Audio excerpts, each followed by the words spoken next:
Hey everybody, it's David again. Got an update on the old GTX we've been working on. First of all, I want to show you one of my subscribers sent me a message and said that he'd watched the videos where I said I was didn't have the shear grip rear end in that car, which surprised me. It don't have it, but he said he had a nice one that he would give me if I'd pay the shipping. And I got with him and he sent this thing to me just like he said it was. It's in excellent condition. I think you could put it right in the car and run it just like it is. I don't see a thing wrong with it. It's nice and clean and real nice shear grip rear end. It does have the high gears in it. I'll probably change it out. It's a 290 something. I don't forget what it was. 294, I believe. But I'll probably change out the gears. It's the 741 housing, which is not bad. It'll work fine. And anyway, that was real nice of him to send me that. I was just going to give a shout out to him. His name is Todd Milliken, and he runs a vintage BMW motorcycle shop. He fools with those, and the name of his business is Brits and Beamers Bike Works, and he's close to Boise, Idaho, I believe he told me. A super nice guy. I talked to him for a while on the phone. Anyway, Todd, if you listen, I really do appreciate it. It's helped me out a lot. And any of y'all that's got any old motorcycles, if you'd like to talk with him, he's got a website, I think, so y'all can get in touch with him. Again, it's Brits and Beamers Bike Works in Idaho. And I'm sure he'd love to talk to you about some old motorcycles. But super nice guy. Thanks again, Todd. So this goes to show I've met a lot of people since I started fooling these old cars, and everybody I've met that fools these old Mopars are just super nice people and always willing to help me out. I had another guy give me some parts for one. Gave me a couple axles here a while back. Real nice guy too. So anyway, I started pulling the metal out of the back of the car, the trunk. We actually started cutting the frame out and the tailpiece and stuff. We'll just show you what we've been doing.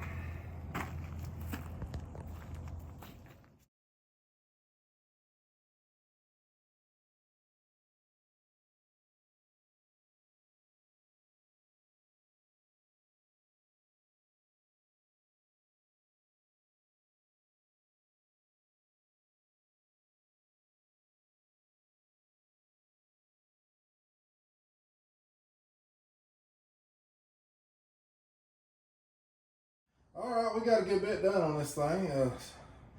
I hadn't made a video in a while. I had hand surgery, so I ain't been able to work on the car much, but show you what we've got done.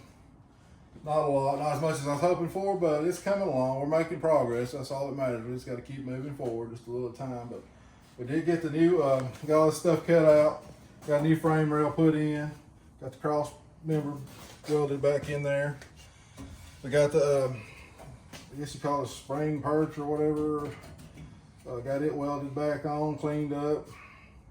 I started putting the Fenwell extensions on where it was all this was rusted out. So made some new pieces and cut, and just trying to learn how to do this. So it ain't perfect. I still like a lot more welding and grinding, but I'm gonna get it looking a lot better than that hopefully. And got it with the floor pans fitting in nice. Still got to do the other side yet.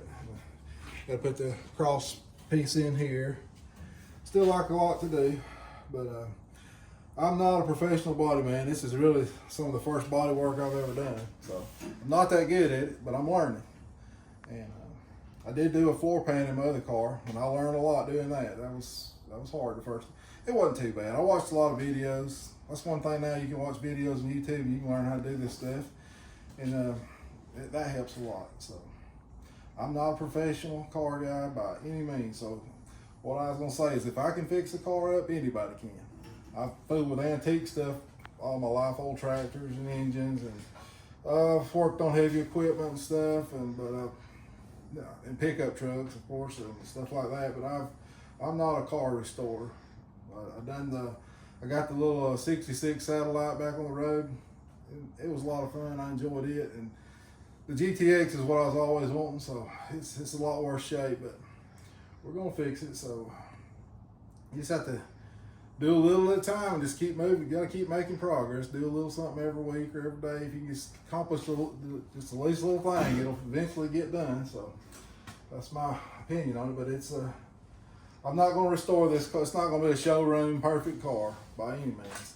I'm gonna do all the floor pans and the stuff that's not as noticeable. Then I'm gonna take it to a friend of mine that's got a body shop, and he's gonna fix these rusty places here and there and do the quarter panels and stuff for me, and do a little better job than I can do, because I don't think I'm ready to do that yet. But we'll have that done, and I think I'm just gonna leave the paint like it is. We're gonna try to save this paint because it is a rare car. So far I haven't found another 68 GTX painted this Richard Petty blue. So I know a lot of people don't like that, but I think it's gonna make a neat car. I think I'm just gonna leave it like it is. It can always be repainted later, but for right now, I'm gonna leave it like it is. And on the inside, I'm gonna try to make the inside pretty much like new. I'm gonna go with it, do everything right on the inside, so it's gonna be nice on the inside. I'm gonna rebuild the motor and transmission. Not gonna go over the top of the motor. I'm gonna put it back pretty much stock, maybe just a little more cam in it. I'm probably gonna put the stock manifolds back on it. I ain't gonna do a whole lot to the engine. I'm gonna leave it pretty much stock. Transmission, probably pretty much stock on it too. Torque converter, gas stock. I just want to leave it pretty much original, and I kind of like original cars. So that's my plans for it. But, like I said, I ain't a professional at this, and if anybody's got a project car out there they just been dreading, ain't sure if they can do it, I'm telling you, if I can do this, anybody can. It ain't nothing but work. But now it's a whole lot easier now. The tools are cheaper. You can buy these Chinese tools, and they do okay. And you can watch these videos. Everybody's got videos on any kind of car. Everybody's done this before. They've recorded it, and it helps a lot. So I just encourage you, if you got one sitting around somewhere, get out there and fix it before it totally rots down. And, anyway, and one other thing I was gonna say is if some of y'all are older fellas has got some of these cars sitting out in the yard, and you realize that you probably ain't ever gonna fix them, maybe getting too old, maybe waited too late. I'm just gonna say these things ain't gonna last too much longer. If they're sitting outside like this, for another 10 years, this thing would have been gone. There wouldn't been no saving it, I don't think. And I can save it now, but if you got one like that's been sitting outside, best thing you can do is go ahead and sell it to somebody, let them fix it. Or, in my opinion, the best thing you can do if you're an older guy and you got one of these cars, or 2 or 3 of them, a lot of these Mopar people's got a bunch of them. If it was up to me, I'd say find you a young man somewhere or a young lady that likes these old Mopars, that's just learning, and find one at a car show or just ask around. There's lots of kids out there that's got an interest for these that would love to restore one. And find you a young guy that's got the willingness to work on one, and I just say give it to him. Tell him, say, I'll give you this car if you promise me you won't sell it and you'll restore it and get it back on the road, and then come by and visit me at least once a year and take me for a ride in it till I die, and then do whatever you want to with it. But I think you'd have more enjoyment out of doing something like that than you ever would by selling one to somebody. But you know, I just encourage you just to, before you let it run, just sell it to somebody. Let them fix it, you know.